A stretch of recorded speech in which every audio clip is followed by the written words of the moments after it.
Pinangako naman po ni Department of the Interior and Local Government o DILG Secretary John Vic Remulla na magiging mas maaga na ang mga anunsyo ng suspensyon ng klase tuwing may kalamidad sa bansa. Kasunod ng pahintulot ni Pangulong Bongbong Marcos. Ayon sa direktiba ng Pangulo, pinapayagan na ang DILG na mag-anunsyo ng suspensyon ng klase sa mga paaralan ng mas maaga kahit hindi pa naglalabas ng opisyal na pahayag ang Office of the President. Ito ay bilang tugon sa mga natural na kalamidad, partikular na ang malupit na panahon na nagdudulot ng panganib sa kaligtasan ng mga estudyante. Ibinahagi rin po ni Remulla na ang hakbang na ito ay isang bahagi ng kanyang layunin na mapabuti ang sistema ng pamamahagi ng impormasyon sa mga lokal na pamahalaan.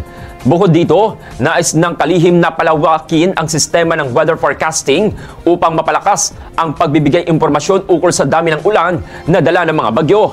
Bukod pa sa mga detalye ng track at lakas ng hangin na epekto ng kalamidad. Good morning.